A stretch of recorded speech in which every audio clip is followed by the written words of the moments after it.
Bonjour à vous. Aujourd'hui, Antoine me pose cette question autour du juste milieu et de me dire Bouddha a expliqué la voie du milieu relatée par Frédéric Lenoir dans ses livres, qui explique que la voie du milieu n'est ni dans un ascétisme total, ni dans une abondance de biens et de nourriture. Qu'en pensez-vous ? La voie du milieu serait ni dans un ascétisme total, ni dans une abondance de biens et de nourriture. Bien évidemment, la pause alimentaire, dont les bénéfices ont largement été montrés maintenant médicalement, puisque le prix Nobel de médecine d'octobre 2016 l'a attesté, sur les principes de l'autophagie et autolyse, plus détaillé encore dans cette vidéo.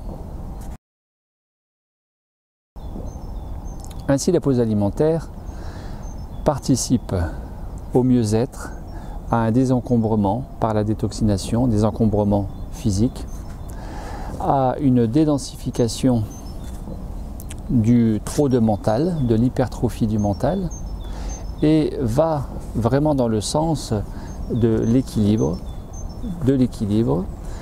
que les professions médicales, les scientifiques appellent la fameuse homéostasie. Il n'y a pas de juste milieu sans l'équilibre. Ainsi, si je prends cette feuille par exemple, je pourrais faire ça avec un bout de bois ou une règle, n'importe, eh bien voilà, je trouve l'équilibre dans le juste milieu, ce qui sous-entend que je vais éviter les extrêmes et l'ascétisme total, ce que la nourriture pranique, la nourriture lumière, la nourriture en conscience, la pause alimentaire ne sont pas, et je vais éviter l'abondance excessive de biens, de matérialité, de densification mentale, d'encombrement, de toxines, de surcharge pondérale, etc., etc., à partir du moment où, parce que j'évite les extrêmes, je me maintiens dans le bien-être, la légèreté, la liberté et donc la santé. Du fait de l'équilibre, du fait du réaménagement dans nos vies et dans nos corps et dans nos esprits que ça suscite, à partir du moment où ça respecte l'équilibre psycho-émotionnel, la santé du corps physique. Donc il n'est pas question d'ascétisme, puisque la pause alimentaire, à partir du moment où elle est progressive dans le respect du corps, à l'écoute du corps, des besoins du corps, et que c'est tout sauf une volonté, et qui plus est volonté égotique du mental, à partir du moment où vous allez dans le rythme du corps, vous allez dans le respect du corps, à l'écoute de ses signes, à l'écoute de ses besoins, à commencer par manger uniquement quand vous avez faim, mais faim au niveau de l'estomac, faim au niveau du corps, et non pas faim au niveau du mental ou des émotions, puisque c'est là où vont commencer les problèmes de santé, du fait de manger plus pour se remplir que pour se nourrir, sont générés dans le non-écoute, la non-écoute des besoins du corps, et que c'est là où il y a un excès de nourriture, bien sûr. Donc, comment se réajuster sur le juste milieu en termes de santé ? Eh bien, de passer par une absence de nourriture, et qui n'est pas du tout l'ascétisme. La pause alimentaire est tout autre chose que du renoncement, de la privation, de la frustration, et encore moins de l'anorexie. On n'est pas du tout dans ce cadre de figure-là. Tout cela doit être réalisé en accord avec vous-même, avec vos valeurs, avec ce que le corps vous suggère. Écoutez les signes, écoutez les symptômes, écoutez le médecin, écoutez votre médecin intérieur, écoutez votre entourage.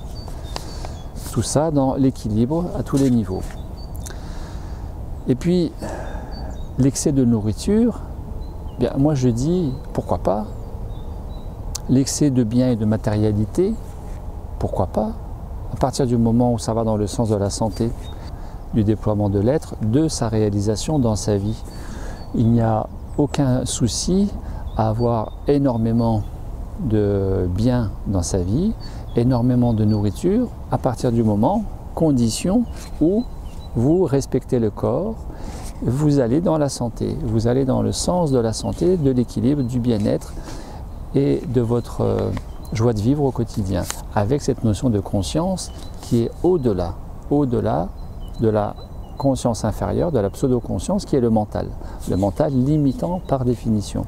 Donc bien évidemment, merci Antoine, il est question de juste milieu et d'équilibre. D'ailleurs, la nourriture pranique, conscience, lumière, avec toute cette lumière du soleil, mais aussi lumière de la conscience, lumière du cœur rayonnant, peut-être lumière du divin pour les prétendants à la religion, à la spiritualité, au mystique, à la métaphysique, que sais-je.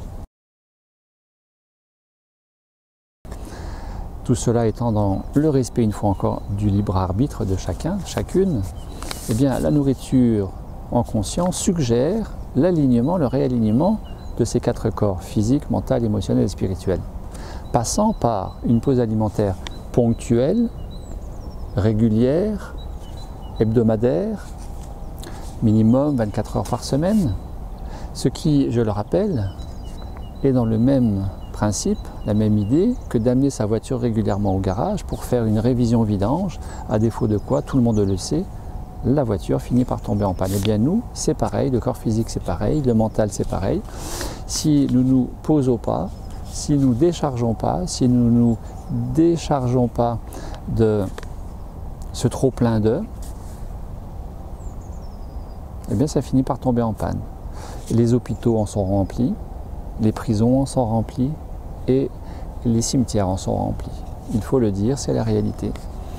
Donc la prévention est fondamentale en termes de santé et le critère numéro 1, le repère numéro 1 dans cette démarche de nourriture en conscience qui peut passer par la pause alimentaire, c'est la santé. Et je dis bien qu'il peut passer par la pause alimentaire car pour cette dimension, démarche dynamique spirituelle, d'être dans une optique spirituelle avec la pause alimentaire et la nourriture pranique, ce n'est pas la seule manière de s'éveiller, la pause alimentaire, la nourriture pranique. Ce n'est pas la seule possibilité. Il y a bien des disciplines, il y a bien des approches millénaires dans notre chère humanité, sur notre chère planète, qui permettent aussi l'éveil. Donc une fois encore, il n'y a aucune obligation, il n'y a aucun défi, il n'y a aucune compétition, il n'y a pas à tirer sur la corde, sur la ficelle. Il y a juste à être là, ici et maintenant, écouter le corps, il n'y a que ça à faire. Et en soi, cela participe déjà d'un rééquilibrage,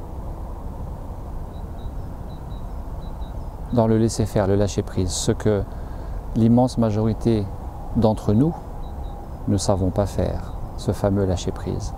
Nous opérons bien plus, bien trop, avec notre mental, notre volonté, notre ego, qu'autre chose. Et cette autre chose, c'est ce que revendique la conscience, qui est la conscience du cœur à l'écoute du corps, dans le respect du corps, dans le juste milieu et dans cette notion de l'équilibre.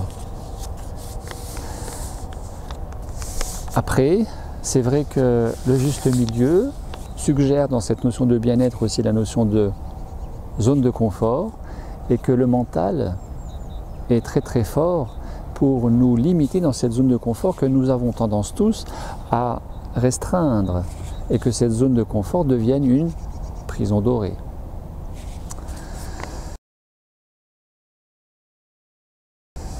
Du fait de ne plus oser, de ne plus savoir, de ne plus pouvoir regarder ce qui dérange, ce qui ne va pas. Et dans le défi que Diderot lui-même a énoncé, qui est que notre seul devoir est d'être heureux, et bien dans cette notion du bonheur, dans cette perspective du bonheur, à la bonne heure, ici et maintenant, de regarder ce qui ne va pas et d'accueillir aussi nos freins essentiels autour de la peur du changement, de la peur de quitter cette zone de confort, qui en réalité n'est absolument pas dans le fait de quitter sa zone de confort, mais de l'élargir, l'élargir, l'élargir, l'élargir. Et à ce titre,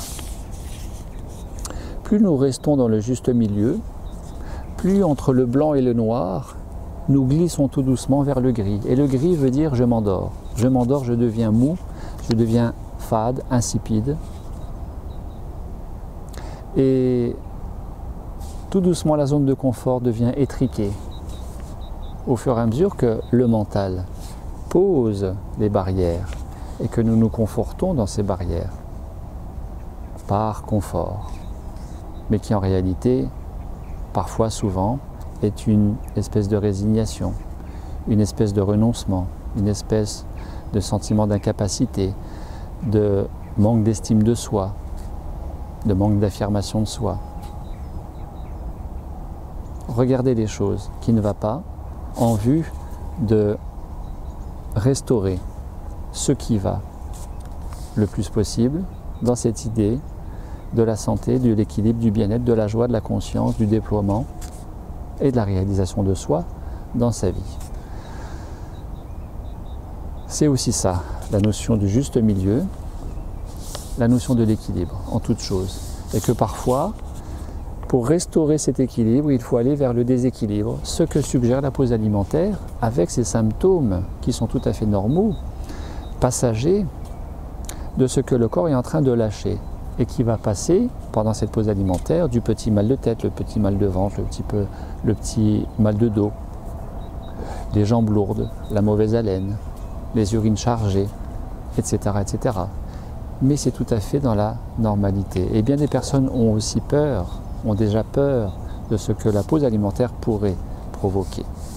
Personne n'en meurt jamais, à condition d'écouter son corps, d'écouter son médecin intérieur, d'écouter son médecin, de faire sa prise de sang, son bilan sanguin, d'être accompagné correctement, déjà par vous-même, par votre entourage, qui est important dans l'effet soutenant, soutien de l'entourage et de votre médecin personnel, bien sûr. Merci Antoine, vive l'équilibre, vive le juste milieu, vive la santé, vive la vie. À très bientôt, au revoir.